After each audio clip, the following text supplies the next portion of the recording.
संस्कार Nepal TV YouTube च्यानललाई निहालेर बस्नुभएका सम्पूर्ण दर्शकवृन्दहरूमा हार्दिक ओमको नमन टक्र्याउँदछौँ। स्वीकारी बक्सिएला। चतुर्मासा अवधिमा श्रीमद् भागवत महापुराणको कथालाई विशुद्ध नेपाली भाषामा सबैले बुझ्ने गरी प्रस्तुत गर्दै जाने क्रममा हामीहरू फेरि आज पनि उपस्थित भइसकेका छौँ। आज रहेको छ 42औं भाग, जो 42औं भाग अन्तर्गतमा तृतीय स्कन्धको 13औं अध्यायमा अर्थात् 13 अध्यायमा हामीहरू प्रवेश गरेका छौँ। भगवानको गुणानुवादको विषयमा चर्चा परिचर्चा गर्दै जाने क्रममा सुखदेव स्वामीले महाराज परीक्षितलाई आज्ञा गर्नुहुन्छ, मुनिवर मैत्रेयजीले भनेका सारा कुरा सुनिसके पछाडि राजन विदुरजीले भगवानको कथामा अत्यन्त अनुरक्त भएर फेरि उहाँलाई सोध्नुहुन्छ। विदुरजीले भन्नुहुन्छ, हे मुनि, स्वयम्भुवा ब्रह्माका प्यारा छोरा महाराज स्वयम्भुवा मनुले आफ्ना प्यारी पत्नी शतरूपालाई पाएपछि के गरे? हे साधु श्रेष्ठ, स्वयम्भुवा मनु विष्णु भगवानका शरणापन्न थिए। जुन भगवानको शरणापन्न थिए, त्यसैले उनको चरित्र सुन्न मलाई अत्यन्त श्रद्धा जागिरहेको छ। जसको हृदयमा श्री मुकुन्दका चरणारविन्द विराजमान छन्, त्यस्ता भक्तजनको गुणको श्रवण गर्न नै मानिसको नै धेरै दिनसम्मको अभ्यास गरिएको शास्त्रको मुख्य फल हुनेछ। विद्वानहरूको यही मत छ।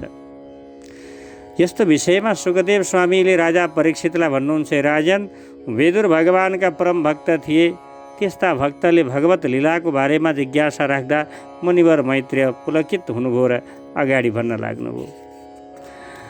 जब मैत्रेयजी भन्नुहुन्छ, आफ्नी भर्या शतरूपाको साथमा स्वयम्भुवा मनुको जन्म भएपछि उनी अत्यन्त नम्रताका सँग हात जोडेर ब्रह्मालाई भन्न लाग्नुभयो, हे भगवान, एकमात्र तपाईँ नै सम्पूर्ण प्राणीलाई उत्पन्न गर्ने र उनलाई जीविका प्रदान गर्ने पिता हुनुहुन्छ।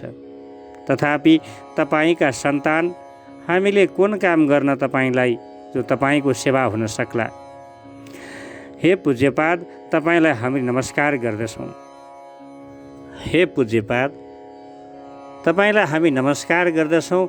हामीले गर्न सक्ने सम्पूर्ण काममध्ये कुन काम गर्नाले यस लोकमा हाम्रो कृति होला र परलोकमा सद्गति पाइएला? यस्तो काम गर्न हामीलाई आज्ञा दिनुहोस्। भन्दाखेरिमा ब्रह्माजीले भन्नुहुन्छ, हे तात, हे पृथ्वीपते, तिम्रो कल्याण होस्। निष्कपट भावले मलाई आज्ञा गर्नुहोस् भनेर आत्मसमर्पण गरेको हुनाले तिमीदेखि म धेरै खुसी छु। हे वीर, छोराले पितालाई यही रूपमा पूजा गर्नुपर्दछ। ईर्ष्याको भाव नराखी आफूले हुनेसम्म अत्यन्त सावधान भएर उनको आज्ञाको आधारपूर्वक पालना गर्नुपर्दछ। अब तिमी आफ्नी यी पत्नीबाट आफू समानका गुण भएका सन्तान पैदा गर र आधारपूर्वक पृथ्वीको पालन गर र आज्ञा जुन यज्ञद्वारा पुराण पुरुष श्री नारायणको आराधना गर। प्रजापालनले, हे राजन, मेरो ठुलो सेवा हुनेछ। यही विषयबाट प्रजाको पालन गर्न लागेको देख्दा भगवान ऋषिकेश पनि तिमीदेखि अत्यन्त प्रसन्न हुनेछन्। जसमाथि यज्ञमूर्ति भगवान प्रसन्न हुँदैनन्, तिनका सबै श्रम व्यर्थ जान्छन्, किनकि तिनीहरू एक प्रकारले आफ्नै आत्माको अनादर गर्दछन्। मनुले भन्दछन्, हे पापनाशन, म अवश्य तपाईँको आज्ञाको पालन गर्नेछु। तर हे प्रभु, मैले र मेरा प्रजाले बस्ने ठाउँ बताइदिनुहोस्, किनकि समस्त जीवको निवास स्थान पृथ्वी त अहिले प्रलयकालीन महाजलमा डुबिराखेको छ। अतः हे प्रभु, यी पृथ्वी देवीको उद्धार गर्न कुनै प्रयत्न गर्नुहोस्। मैत्रेयजीले भन्नुहुन्छ, विदुरलाई पृथ्वीलाई यस प्रकारसँग जलमा डुबेको देख्दा ब्रह्माले धेरै बेरसम्म आफ्नो मनमा मैले यसलाई कसरी निकाल्ने भन्ने हो भन्ने विषयमा सोच्न लाग्नुभयो। मैले सृष्टि गर्न लागेको बेलामा उत्पन्न भएको जलमा डुबेर पृथ्वी रसातलमा पुगिराखेकी छन् र यसै कारणले गर्दाखेरिमा सृष्टि कार्यमा नियुक्त भएका हामीले अब यस विषयमा के गर्ने हो? जुन प्रभुको हृदय कमलबाट म उत्पन्न भएको छु, उनैले यस विषयमा मेरो सहायता गरून्। हे निष्पाप विदुरजी, ब्रह्माले यस प्रकारसँग विचार गरिरहेका बेलामा उनको नाकको पोराबाट अकस्मात बुढीउला बराबरको एउटा सुँगुरको बच्चा निस्कियो। हे विदुरजी, ब्रह्माले देख्दा देख्दैमा आकाशमा अडिराखेको त्यो बराहा जो शिशु एकै क्षणमा बढेर हात्ती जत्रो हुन गयो। यो त एउटा बडो विचित्रको कुरा भयो। त्यो विशाल बराहा मूर्तिलाई देख्दा मरीचि आदि मुनि, सनक आदि स्वयम्भुव मुनिसहित ब्रह्माजी थरी थरीको विचार गर्न लाग्नुभयो। अहो, बराहाको रूपमा आज यो कुन दिव्य प्राणी यहाँ उपस्थित भएको हो? भर्खर मेरो नाक भयो, जो नाकको पोराबाट निस्कँदा यो बुढीउलाको टुप्पा बराबरको थियो, तर छिनमा नै बढेर ठुलो विशाल समान भयो। यो त अत्यन्त आश्चर्यको कुरो हो। सायद यिनी यज्ञ पुरुष भगवान त होइनन्, जो मेरो मनलाई आफ्नो मायाले मोहित गर्न लागेका छन्। ब्रह्मा र उनका छोराहरूले यस प्रकारसँग विचार गरिरहेकै बेलामा भगवान यज्ञ पुरुष ठुलो पर्वत समान भएर गर्जना लाग्नुभयो। भगवान हरिले आफ्नो यस गर्जनाले दसैँ दिशालाई गुन्जायमान गराइदिनु भयो। यस गर्जनाले ब्रह्मा तथा मुनीश्वरहरूलाई अत्यन्त आनन्द भयो।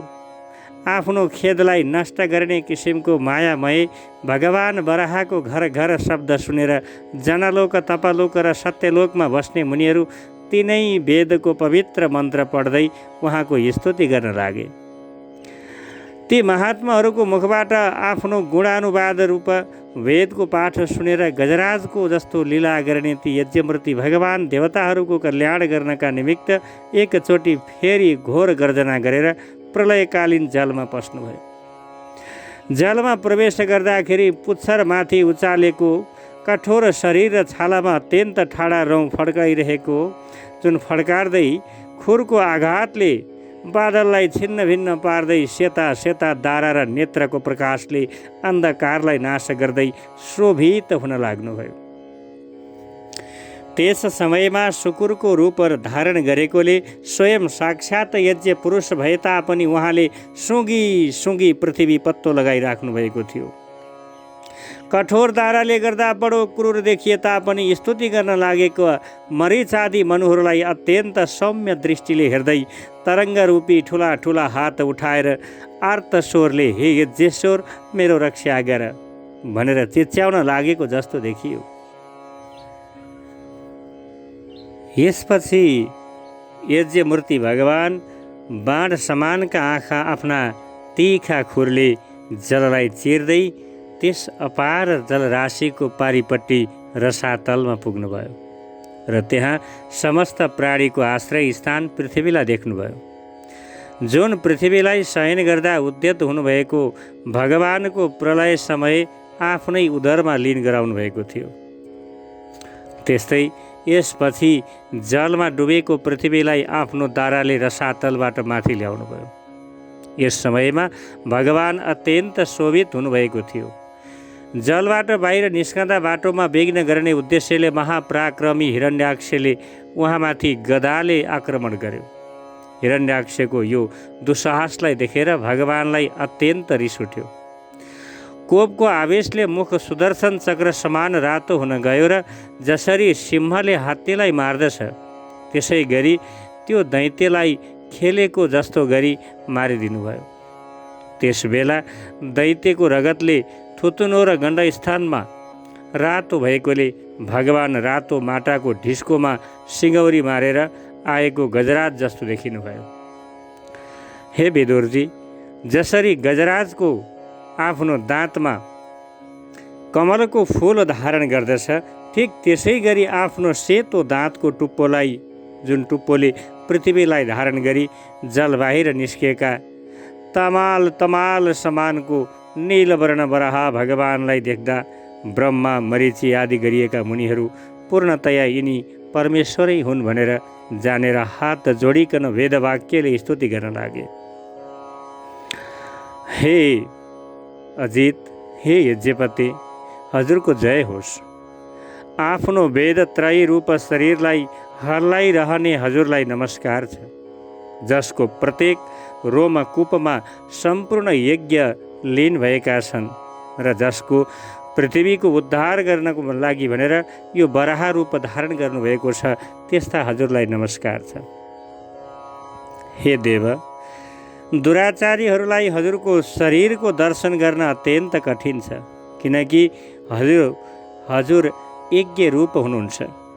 हजुरका त्वचामा गायत्री आदि छन्द छन्, रोमावलीमा कुश, नेत्रमा घृत तथा 4 चरणमा होता, अश्रुमा जो अर्स्युमा असोर्युमा उद्गाता, ब्रह्मा, यी 4 ऋत्विजहरूको कर्म छन्। हे ईश्वर, हजुरको थुतुनोमा स्त्रुक, नाकको पोरामा स्त्रुवा, उदरमा डडिडा, त्यस्तै दुवै कानमा चमस, मुखमा प्रसृत जो ब्रह्म भाग पात्र, कण्ठ छिद्रमा ग्रह सोमपात्र छन्।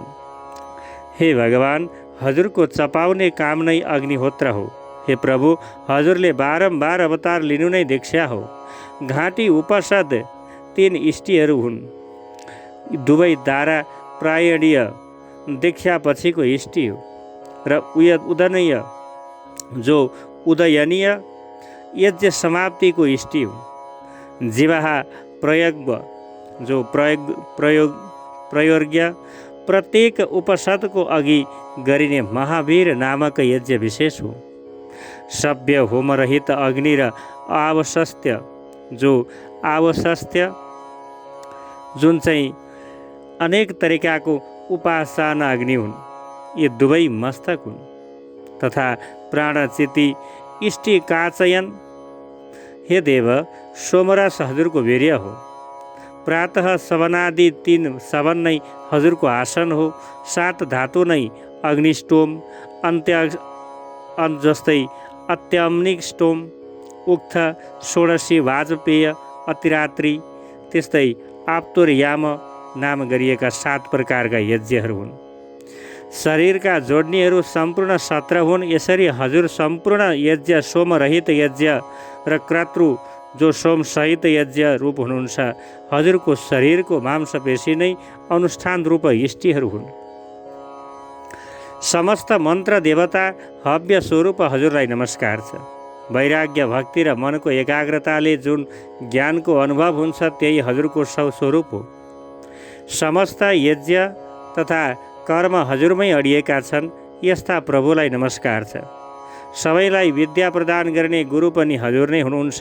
यस्ता हजुरलाई बारम्बार प्रणाम छ। दाराको टुप्पामा धारण गर्नुभएको पर्वतादि मण्डित पृथ्वीको अहिले ठिक त्यस्तै शोभा पाइराखेको छ जस्तो कि वन बाहिर निस्किएका गजराजको दाँतमा राखेको पातसहितको कमलको फूल हुन्छ। हजुरको यो वेदमय बराह शरीर दाँतमा राखिएको भूमण्डलले गर्दा आफ्नो शिखरमा धारण गरिएका धेरै धेरै मेघसहितको कुलाचलको जस्तै शोभा दिन लागिरहेको छ। चराचर जीवलाई सुखसँग राख्नको निम्ति जुन आफ्नी पत्नी रूपा जगन्माता यी पृथ्वीलाई जलमा राम्रोसँग स्थापित गर्नुहोस्, किनकि हजुर जगतका पिता हुनुहुन्छ। यज्ञ गर्नेहरू जसरी मन्त्रद्वारा अरडीका अग्निको स्थापना गर्दछन्, त्यसै गरी हजुरले पनि यो पृथ्वीमा आफ्नो धारण शक्ति रूप तेज स्थापित गर्नुभएको छ। हामी हजुरलाई र यी पृथ्वी मातालाई प्रणाम गर्दछौँ। हे प्रभु, पातालमा डुबेकी यी पृथ्वीलाई झिक्ने साहस हजुरलाई छोडेर अरू कसले गर्न सक्दछ? तर समस्त आश्चर्यका आश्रय रूप हजुरको निम्ति यो कुनै आश्चर्यको कुरो होइन, किनकि हजुरले नै आफ्नो मायाले यो अति आश्चर्यमय संसारको रचना गर्नुभएको छ। यही हजुरले आफ्नो वेदमय शरीरलाई हल्लाउँदाखेरिमा घाँटीको रौँबाट उठेर आएको शीतल जलको थोपा हामीमाथि पर्दछ। त्यस जलले भिजेर जनलोक, तपलोक, सत्यलोकमा रहने हामी मुनिजन सर्वथा पवित्र भएका छौँ। हजुरको कर्मको अन्त्य पाउन खोज्ने मानिसको बुद्धि अवश्य नष्ट भएको हुनुपर्दछ, किनकि हजुरको कामको अन्त्य कसैले पनि जान्न सक्दैन। हजुरकै योगमायाका सत्व आदि गुणले यो सारा जगत मोहित भइरहेको छ। हे भगवान, यसको कल्याण गर्नुहोस्। मैत्रेयजी भन्नुहुन्छ, ती ब्रह्मवादी मुनिहरूले यस प्रकारसँग स्तुति गरेपछि सबैको रक्षा गर्ने बारह भगवानले आफ्नो खुरले स्तम्भित गरिएको रसातलबाट ल्याएकी पृथ्वीलाई जलमाथि राखेर विश्वभक्षेन भगवान हरि अन्तर्ध्यान हुनुभयो। हे विदुरजी, भगवानका लीलामय चरित्र अत्यन्त कीर्तनीय छन् र उहाँमा लागेको बुद्धि सब किसिमको ताप र पापलाई नाश गर्ने हुन्छ। जुन व्यक्ति उहाँको मङ्गलकारिणी सुन्दर कथा भक्तिभावले सुन्ने वा सुनाउने गर्दछ, त्यसदेखि हृदयमा रहनुभएको जनार्दन भगवान अत्यन्त खुसी हुनुहुन्छ। सम्पूर्ण कामनालाई पूर्ण गराउनमा समर्थ खुसी हुनुभएका श्रीहरि प्रसन्न भएपछि संसारमा कुनै कुरा दुर्लभ होला र? तर ती तुच्छ कामनाको खाँचो पनि किन पर्यो? किनकि अनन्य भावले उहाँको भजन गर्नेलाई ती अन्तर्यामी प्रभु स्वयं आफ्नो परम पद दिनुहुन्छ। पुरुषार्थको सार जान्ने यस्तोको मानिस होला जो संसारको भयलाई नष्ट गराउने भगवानका प्राचीन कथाहरूमध्ये जुन सुकै अमृतमय कथालाई आफ्ना कर्णपुटद्वारा एकचोटि पान गरेपछि फेरि त्यताबाट मन हटाउला कसैले? त्यसले गर्दाखेरिमा भगवानको महिमा, भगवानको अमृतमय कथालाई आफ्ना कर्णपुटद्वारा पटक पटक श्रवण गर्न पाइयोस्। यहाँहरू पनि धेरै सौभाग्यवान हुनुहुन्छ जो मनुष्य चोला प्राप्त गरिसके पछाडि पनि श्रीमद् भागवत महापुराणको अमृतमय कथालाई श्रवण गर्दै हुनुहुन्छ। आउनुहोस्, आजको लागि भगवान परमात्माको कथालाई यहीँ भेट मार्दै फेरि हामी 14औं अध्यायमा यहाँहरू समक्ष उपस्थित हुने वाचा गर्दै अहिलेको लागि भने बिदा हुन चाहन्छौँ। हरि ओम श्री कृष्ण गोविन्द रे मुरारे ये नाथ नारायण वासुदेवं भज वासुदेवं भज वासुदेवं भज ओम वासुदेवं भज भज वासुदेवं भज वासुदेवं भज वासुदेवं भज वासुदेवं कृष्णाय वासुदेवाय हरय परमात्मने प्रणीतक्लेशनाशाय गोविन्दाय नमो नमः।